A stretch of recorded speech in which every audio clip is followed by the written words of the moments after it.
여러분 안녕하세요. 상동센터의 양송이 선생님입니다. 오늘은 84에서 98쪽까지 시적화자와 관련된 수업을 한번 해보겠습니다. 시적화자는 시 속에서 말하는 사람을 시적화자라고 표현을 하게 됩니다. 시 속에서 가장 중요한 존재가 되겠죠. 자, 시적화자는 다른 말로 서정적 자, 시적 자라고도 표현을 하게 되는데 같은 대상을 나타내는 다양한 표현들은 알아두시면 좋겠습니다.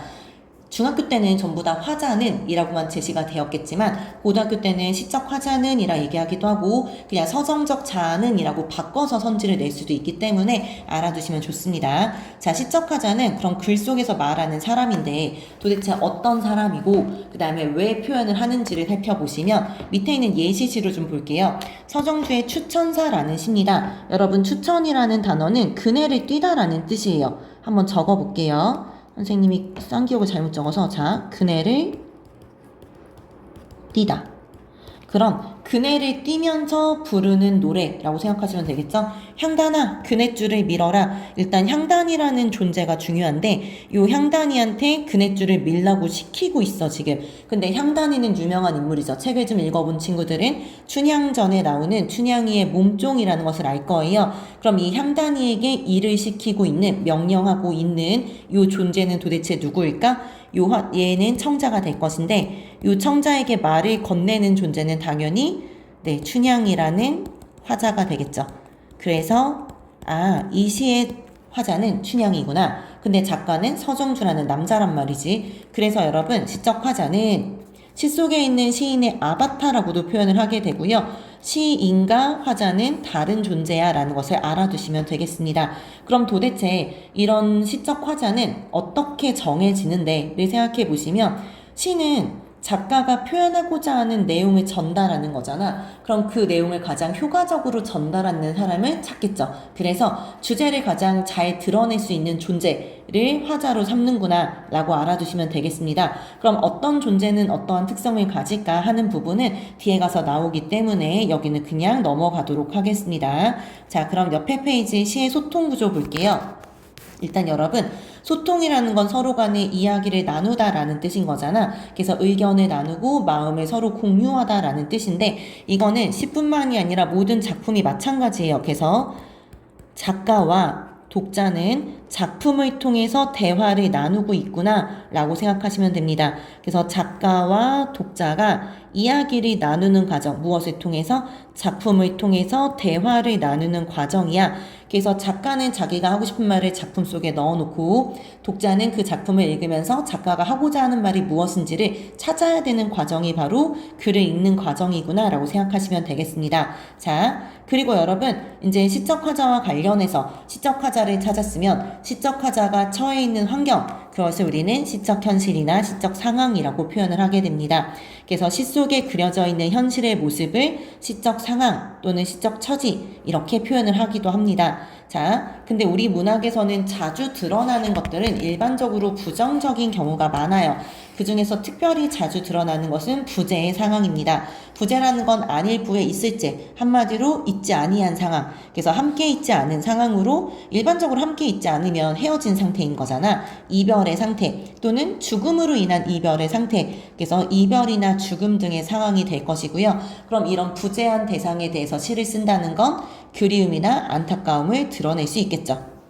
자, 시적 화자의 정석. 얘들아 이제 생각해봐. 화자 찾았고 화자가 어떤 상황에 처해 있는지를 봤어. 그럼 그 상황 속에서 화자는 느끼는 기분이 있겠지. 그래서 시적 상황 속에서 화자가 느끼는 감정을 우리는 정서야 라고 표현을 하게 될 것이고 사람은 감정에 따라서 행동이 달라지기 때문에 요 정서에 따라서 태도가 달라져 현실 대응 태도가 결정된다라고 볼 수 있습니다. 정서와 관련된 것으로 자, 정서를 심화하고 있어, 정서를 고조시키고 있어 라는 부분이 있을 수 있는데 정서를 심화한다, 고조한다는 같은 뜻이에요. 사실은. 자, 정서를 조금 더 깊어지게 한다 라는 것을 생각하시면 됩니다. 자, 밑에 있는 실 한번 보실게요. 여러분, 이거는 발해의 시입니다. 여러분 발해라는 역사 혹시 알고 있나요?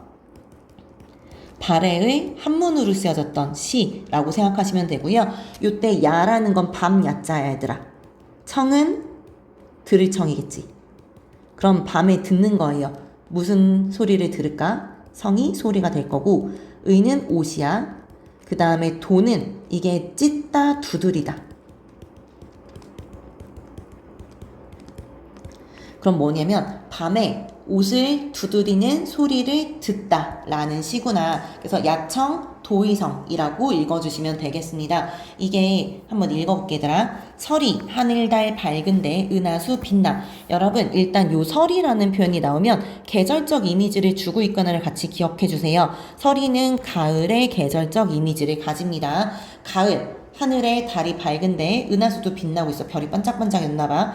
이국 땅에 머무르는 나그네 기양생각 깊도다. 여러분 이게 지금 화자가 처해 있는 상황인 거예요. 화자는 지금 이국 땅에 머무르고 있어요. 실제로 이 작가는 일본에 사신으로 갔던 사람이거든. 그래서 발해에서 일본으로 사신 갔던 그 이야기를 쓰고 있네요. 근데 이 사람은 어떤 정서이더라? 기양생각이 깊어요. 너무나 고향에 가고 싶은 거예요. 그래서 고향에 가고 싶다. 긴긴 밤 홀로 앉아 시름을 이기지 못하는데 후련히 삐리리 들리는 거 어떤 소리가? 이웃 안하게 다듬이질 소리가. 다듬이질 소리라는 게 여러분 혹시 이런 거 알아요?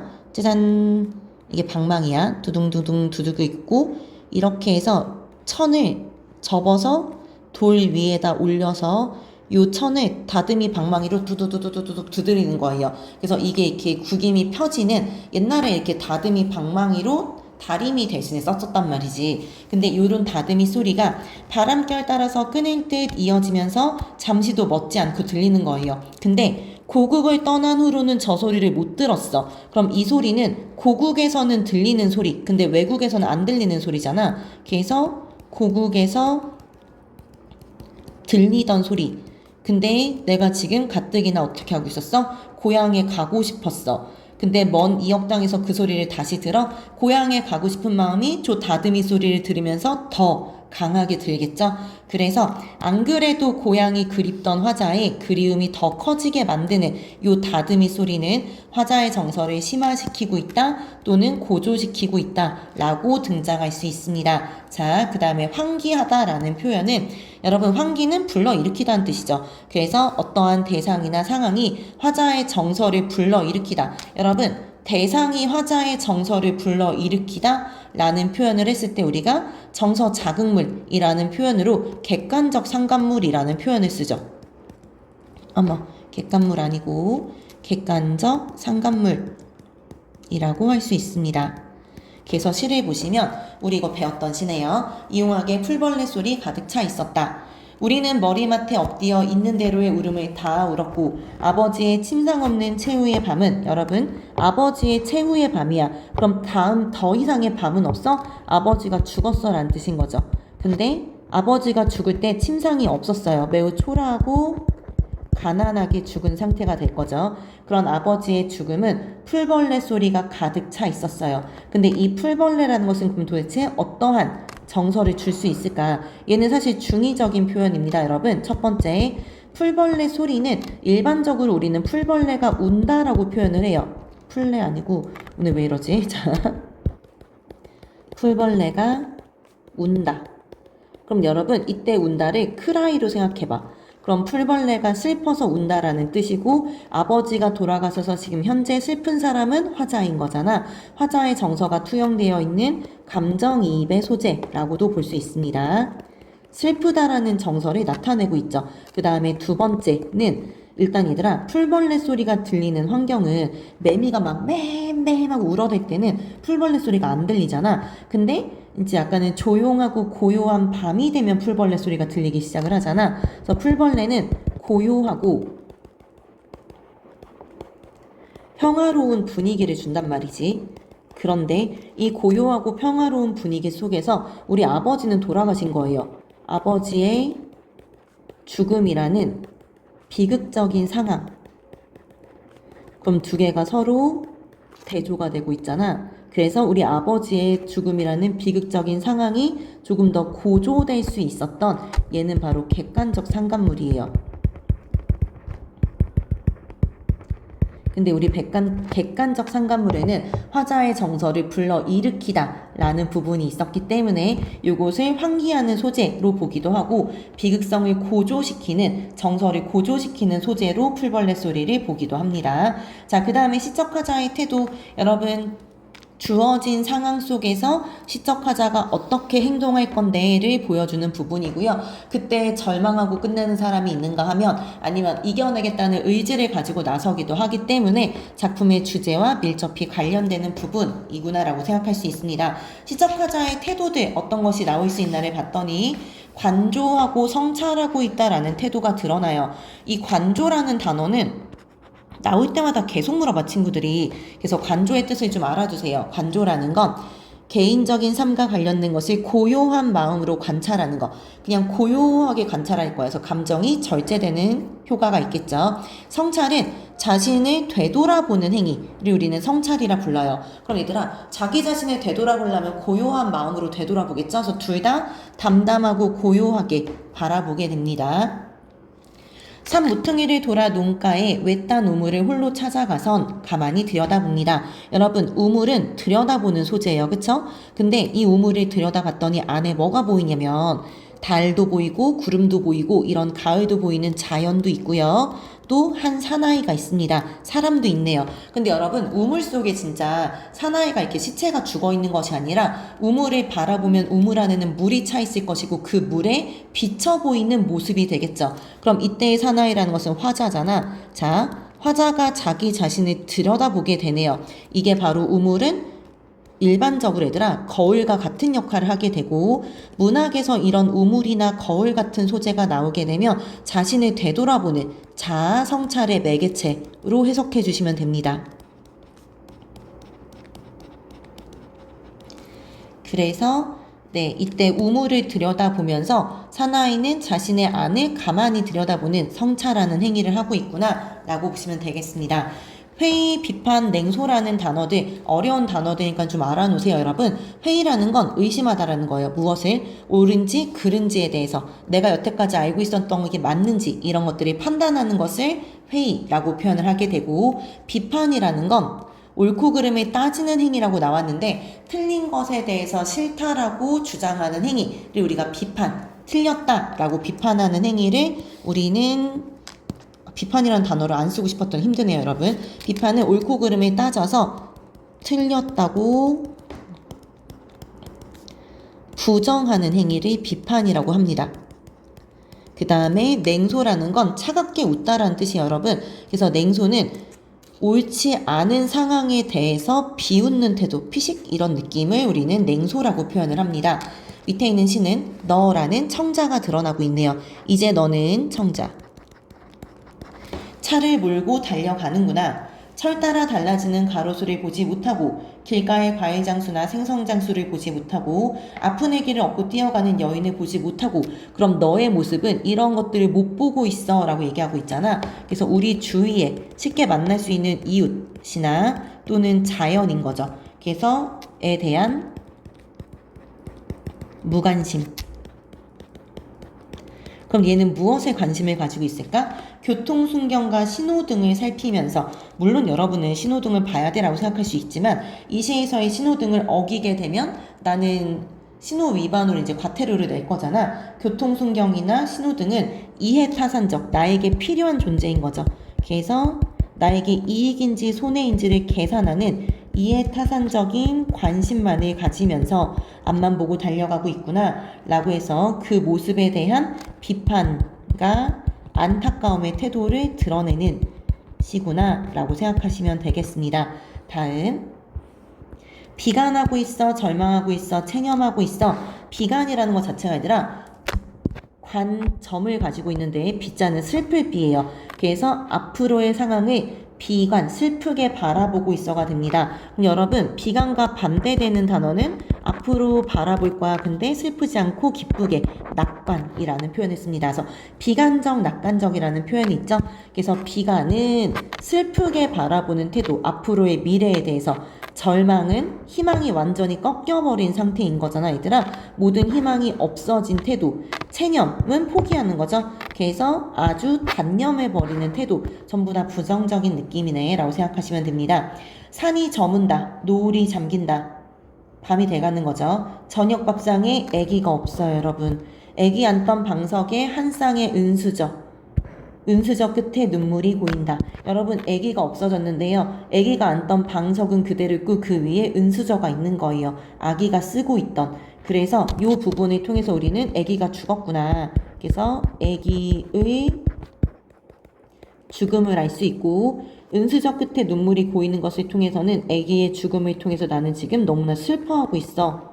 슬픔이 될 것이고 아기에 대한 그리움도 드러나겠죠. 이때 은수저는 아기를 다시 한번 떠오르게 만드는, 우리 애가 살아있을 때 이걸 썼었는데 그 물건을 볼 때마다 이 사람은 아기를 생각할 수밖에 없겠죠. 그래서 아기를 떠올리게 만드는 환기의 소재라고 생각하실 수 있습니다. 자, 그 다음에 자조, 한탄, 회한. 회한이라는 단어는 좀 어려워요. 여러분 알아두세요. 자조라는 건 스스로를 비웃는 거예요. 그래서 자신을 비웃는 태도. 한탄이라는 건 한숨을 내쉬면서 탄식하는 태도. 회한이라는 건 뉘우치면서 환탄하는 태도. 전부 다 부정적인 모습들. 그런데 약간의 회한이라는 건 반성하는 태도가 함께 들어가는구나 라고 알아두시면 되겠습니다. 그래서 회한은 반성이라고 좀 적어 놓으세요. 자, 밑에 있는 시도 우리 한번 했던 시입니다. 왜 나는 조그만 일에 분노하는가? 자신의 태도에 대해서 지금 자조하고 있고 비판하고 있죠. 저 왕궁 대신에, 왕궁의 음탕 대신에 50원짜리 갈비가 기름 덩어리만 나왔다고 붕괴하고 온졸하게 붕괴하고 설렁탕집 돼지 같은 주인년한테 욕을 하고 옹졸하게 욕을 하고. 여러분, 그럼 이 부분에서는 나는 지금 어떤 일에 있어 얘들아? 조그맣고 사소한 일에는 분노를 해요. 자기 자신의 모습에 대해서 내가 이렇게 욕을 한다라는 것을 통해서 자기 자신의 모습을 되게 자조적으로 드러내고 있죠. 그런데 나는 이 왕궁의 음탕 대신에, 일단 생각해봐 얘들아. 50원짜리 갈비가 나오게 될 거고요. 설렁탕집이 있고 기름덩어리가 있어 라는 것을 통해서 실제로 왕궁이라는 존재는 없어진 상태란 말이지 지금. 그런데 불구하고 얘들아, 왕궁이라는 것을 썼어? 그럼 옛날에 왕처럼 힘을 가지고 있어? 독재를 하고 있네 라고 생각할 수 있겠죠. 그래서 독재 정권의 음탕이라는 건 부도덕한 모습을 나타내요. 그래서 부도덕한 면. 근데 나는 이런 독재 정권의 부도덕한 면 같은 되게 본질적이고 중요한 문제에 대해서는 말을 못해요. 왜냐면 나보다 강하니까. 본질적이고 중요한 문제에 대해서는 붕괴하지 않고요. 주변에서 볼 수 있는 되게 조그맣고 사소한 일에는 붕괴를 해요. 그것에 대해서 자조와 반성적인 태도를 보이고 있어 라고 생각하시면 되겠죠. 권력의 부정이나 사회적 부조리에는 저항하지 못하는 삶의 자세를 드러내고 있구나 라고 보시면 되겠습니다. 자, 그 다음에 참여하고 있어, 대결하고 있어 라는 부분은 얘는 적극적인 태도들을 드러냅니다. 적극적으로 대응하는 태도가 될 것이고, 참여한다는 부정적인 상황에 뛰어드는 태도, 그 다음에 그 상황과 맞서서 싸우는 태도를 대결 의지라고 표현을 하게 됩니다. 그럼 이때는 얘들아, 부정적인 상황에 내가 맞서고 있어라는 건 의지적인 태도가 드러나야겠죠. 우리 문학에서는 일반적으로 의지적인 태도는 남성적인 어조라고 얘기를 하게 됩니다. 그래서 이 부분을 알아두셔야겠습니다. 나는 독을 차고 선선히 가리라, 뭐뭐 하리라 라는 자신의 의지도 또 드러나 있네요. 마긋날, 가장 마지막 날에 내 혼만은 건지지기 위해서, 깨끗한 영혼으로 죽기 위해서 독을 차고 결국에는 내 가슴에 독을 품고 살아갈 거야 라는 느낌으로 부정적인 현실에 맞서 치열하게 살아가려는 태도를 드러내고 있구나 라고 보시면 되겠습니다. 여러분, 낙관과 희망이라는 태도 드러나네요. 아까 낙관의 반대는 비관이라고 했었죠. 그래서 세계를 밝고 희망적인 것으로 바라보는 것을 낙관, 그 다음에 희망은 기대를 갖고 바라는 태도라고 볼 수 있습니다. 해야 고운 해야 해야 솟아라. 꿈이 아니라도 너를 만나면, 근데 이 해가 솟으면 꽃도 새도 짐승도 한자리에 앉아서, 모두들 한자리에 앉아있을 수 있어 얘들아. 이거는 지금 현재 광복 직후에, 이 시 자체가 광복 직후에 쓰여진 시인데요. 그때 우리 좌우 이념이 대립하게 되고 누구는 친일파였고 누구는 독립운동가였고 하면서 사회가 되게 분열되던 시기여서 강복 직후에 혼란스럽고 분열되던 사회상을 반영하고 있고요. 그래서 우리가 전부 다 어떻게 했으면 좋겠어? 하나로 좀 모였으면 좋겠어. 그래서 사회 통합을 소망하는 내용의 시라고 생각하시면 되겠습니다. 그래서 화합하는 모습, 미래를 희망하는 태도를 드러내고 있구나라고 생각하시면 됩니다. 자, 동경과 예찬이라는 단어. 얘들아, 동경하다라는 말 자체는 무엇을 매우 좋아하는 태도인데요. 이상적인 대상을 간절히 그리워하고 그것만 생각하는 태도를 동경. 그래서 여기는 일단 간절히 그리워하고 좋아하고 이런 느낌으로 떠올려 주세요. 자, 그 다음에 예찬은 우러러서 찬양하는 태도를 예찬이라고 표현을 합니다. 바람도 없는 공중에 수직의 파문을 내며 고요히 떨어지는 오동잎. 얘들아, 바람이 없어. 근데 갑자기 오동잎이 갑자기 뚜루룩 떨어졌어. 지루한 장마 끝에 서풍에 몰려가는 무서운 검은 구름 사이로 푸른 하늘이 보이고 있어. 지금 현재 날씨는 되게 검은 구름, 먹구름이 막 껴있는데 그 밑에 있는 푸른 하늘이 살짝 보여. 꽃도 없는 깊은 나무인데 그 나무에서 향기가 나. 얘들아, 꽃이 없는데 어떻게 향기가 나지?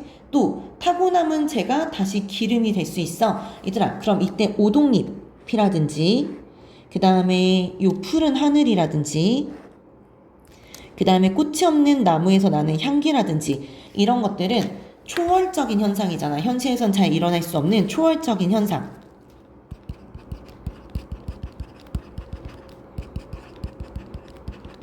그럼 이런 것을 우리는 뭔가 초월했어 라는 건 절대자나 신과 관련된 거죠.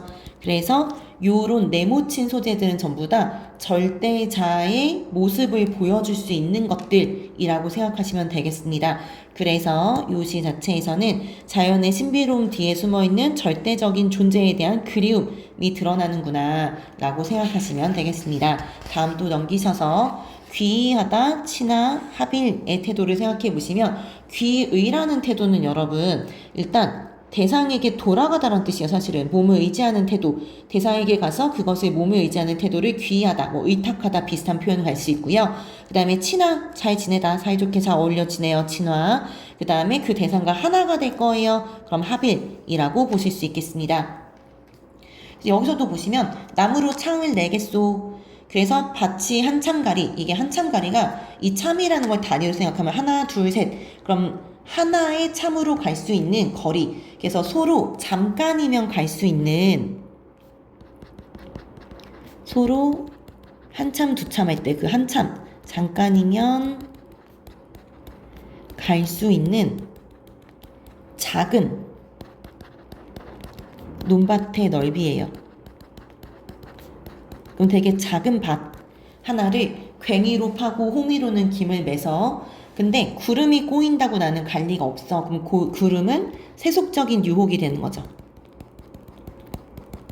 구름이 꼬여도 나는 가지 않을 거야. 새의 노래나 공짜로 들으면서 어디서 살 거야? 이 밭을 매면서 살 거야. 그래서 자연 속에서 살겠다. 라는 자연 친화적인 모습을 드러내고 있구나 라고 생각하시면 되겠습니다. 자, 여기에 자연 친화적에다 적어놓을게요. 그 다음에 어조라는 건 말하는 목소리의 특징, 말투 등을 우리는 어조라고 표현을 하게 됩니다. 자, 이 어조에서는 주로 잘 드러나는 것은 어미를 통해서 잘 드러나요. 뭐뭐 하겠다라는 것은 앞으로 하겠다는 의지, 뭐뭐 하리라라는 것도 앞으로 하겠다는 의지 표현을 드러내게 될 것이고 둘 다 미래형이에요, 여러분. 뭐뭐 하게 하소서. 기원의 태도, 바라는 것이죠. 날아갔구나 감탄형이라서 영탄의 태도가 드러나는구나. 일반적으로 이렇게 말의 뒷부분, 어미를 통해서 드러나는구나 라고 보시면 되겠습니다.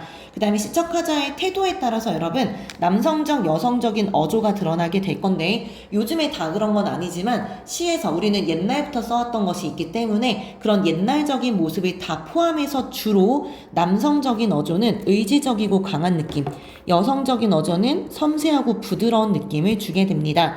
그래서 일반적으로 여성적인 어조는 섬세하고 전통적인 여인상, 그래서 이별을 한 화자에서 내가 이별한 대상을 그리워해 이렇게 나오게 되면 대부분 여성 화자라 생각하시면 돼요. 그래서 남성 화자의 대표적인 애 이육사, 여성화자의 대표적인 애 김소월 정도로 기억하시면 되겠죠. 그 다음에 의지적이고 단호하고 단정적인 어조. 그때는 의지나 결의를 잘 드러내는 모습들을 생각하시면 되겠죠. 뭐뭐 하겠다, 뭐뭐 하리라는 것은 전부 다 아까 전에 봤던 우리가 의지야라고 생각을 했었고, 그 다음에 명령형 어조를 통해서도 스스로 하는데도 뭐뭐 해라 이렇게 표현을 하기도 합니다. 그래서 강인한 것을 드러내고 있고, 또한 예찬, 기원, 경건한 어조. 예찬이라는 것은 어떤 대상에 대해서 내가 칭찬을 하는데 찬양하는 느낌이잖아. 그래서 예찬, 찬양, 기원, 바라는 태도가 드러나는구나 라고 생각하시면 되겠습니다. 일반적으로는 얘들아, 내가 찬양하고 있는 대상이니까 경어체를 많이 쓰겠죠. 그래서 정중한 경어체, 높임말을 쓴다라는 뜻이에요. 그리고 기원을 할 때는 뭐뭐 하소서, 뭐뭐 하옵소서 이렇게 표현을 합니다.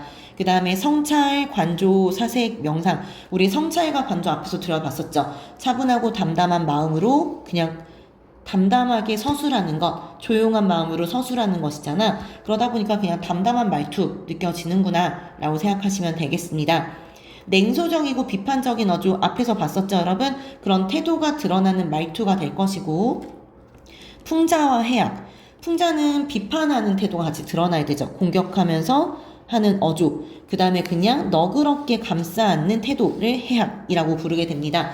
창을 내고 싶어요, 여러분. 가슴에 창을 내고 싶은데 이 가슴에 어떤 창을 내고 싶은지에 대해서는 구체적인 것들이 드러나고, 가슴에 창문을 내서 어떻게 하고 싶어 얘들아? 답답할 때 여닫아 보고 싶어 라는 건 가슴이 답답해요 라는 거잖아. 그럼 세상에 살기 힘든 존재가 결국에는 가슴에 창을 내고 싶다라는 기발한 의미를 통해서 그냥 피식하고 웃음을 자아내고 있죠. 그래서 얘는 해악적이야 라고 보실 수 있겠습니다. 자, 애상적 어조 많이 씁니다. 그냥 슬퍼할 때 우리는 애상적이야 라고 표현을 하고 있고요, 여러분. 시들 한번 보시면 되는데요. 꽃이 지는 아침을 울고 싶대요. 슬퍼하는구나 라는 것을 느낄 수 있겠습니다.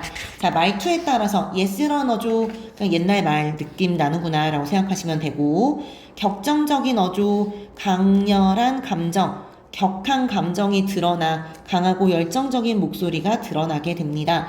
그날이 오면 어떻게 할 건데?